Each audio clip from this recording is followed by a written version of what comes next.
Today I'm bringing you with me as I set up my very first in-person shopping booth. Before I got my day started, I wanted to give you guys a little outfit check of my favorite overalls, and Zorro had to say hello, of course, as well. I designed these tags a few weeks ago and ordered them, and I'm just so excited with how they turned out. They're so simple, but I feel like they also look so sleek. The back of the tag is left pretty open, so I'm able to handwrite on it the size and the price of the item along with the item SKU number. There's also a little blurb there that thanks the person for their purchase and lets them know that they can follow me on social medias. I also left a little perforated line there in the middle so that when somebody does make a purchase, the person at the cash register will be able to pull off the bottom tab and I can track my sales and how much an item sold for. After writing out all of my tags, I went through the rack and hung everything up and made sure that each item had a price tag on it. I was really excited to show this part of the video as kind of like an ASMR of me tagging each of the items because it's so peaceful just like listening to like the tagging gun click. But then I realized as I was editing that there was another voice in the background, and that was because I was blaring a murder podcast. So if you're a true crime fan, you know what's up, but I decided that I probably shouldn't broadcast that on here.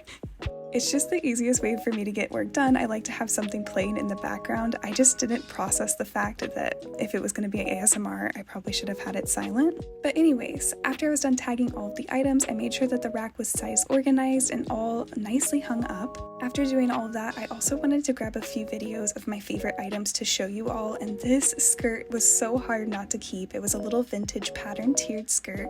This chunky knit cardigan, it was so cute and I love the cream color of it. I also have this new It Tags Free People dress. It's completely lace and it has like a smocked bodice to it. Absolutely stunning. I also love this vintage sweater. It had the most beautiful embroidery and it was actually hand knit. This was a cute little vintage checkered sweater and it has like a fleece material to it. I loved these PacSun corduroy flares, but they were not my size. This was a really nice plaid jacket that had little pockets at the bottom as well, and it was such a good neutral plaid. Another one of my favorites were these adorable wide leg American Eagle pants in kind of like a khaki color. I also went through all of my purses and gave them a tag as well with a little hang tab instead of the plastic ones. I ordered this beautiful rug and it came just in time, so I decided to break it out and start working with a layout for my booth. At this point, I was actually very stressed because I really didn't know what I was going to do. Originally, I had a different rack in mind and it actually got delayed in shipment, so I had to work with what I had. I decided to use my mannequin to kind of use as like a space filler just for the time being, and then I decided to start working on my signage for the actual booth itself as well. I wanted to advertise that I had a website that they could shop on, along with a live show happening weekdays on Whatnot. After I was done building the sign, I packed up my car and oh my goodness, I think it's time for a vehicle upgrade because my car was jammed packed. You can tell it was like all the way up the back seat. I actually got to the store. I couldn't really film a lot because customers were coming in and out and I didn't want to be filming in like an awkward position. So I just went ahead and started setting up. As you can tell, I put the little rug underneath where my rack is going to be to kind of add some dimension to my booth and some coloring. I brought my Z-Rack just temporarily. Hopefully my rack that I ordered comes in a little bit sooner than it says. Now it's projected to be here in 2 weeks, unfortunately, but the rack that's coming is actually 2 tiers and it's going to take up a lot more wall space, so hopefully it won't be so awkward looking. But for the time being, I think the Z-Rack is actually going to fill the space nicely and it's a good introduction to my brand in this store. As a small business owner, this is not the first time that I've done something like this where I've had to kind of just make do with what I have. So I took a deep breath and told myself it would be okay and it would turn out all right. And I'm glad that I gave it the chance and didn't just give up, because that was definitely in the back of my head. I was like, okay, well, I'll just push my move-in date. I'll come back in a week and I'll actually have all the things I need. But in reality, I don't think that would have been the case. I think I would have just continued pushing it and pushing it. So I'm glad that we are here and I'm glad that I pushed myself to actually come through and set up like I said I would.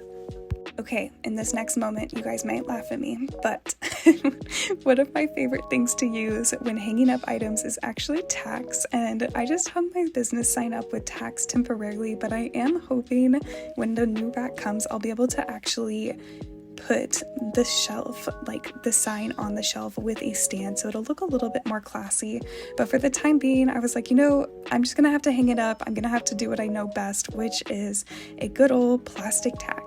It actually worked pretty well, and you'll see right after this, it's not that bad, but it definitely needs an upgrade, so hopefully I'll be able to fix that once I get my actual rack in place here and kind of make it more cohesive.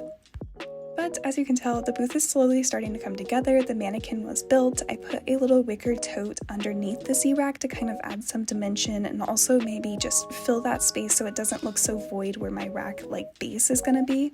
The wicker tote also worked perfect for storage for all of the blankets and purses that I had available to shop, so unfortunately the customers will have to dig a little bit, but hopefully I'll be able to kind of rearrange some things and make it a little bit more accessible in the future. Since this is my first booth, I did want to start a little bit smaller, so I went with an 8-foot by 2-foot booth, and it's actually in a hallway with a lot of traffic, so I'm hoping it'll work perfectly. After hanging up my sign and moving the mannequin over, I slowly started to see the vision, and I was getting so excited because I knew if I just used the right pieces, I should be able to bring it all together.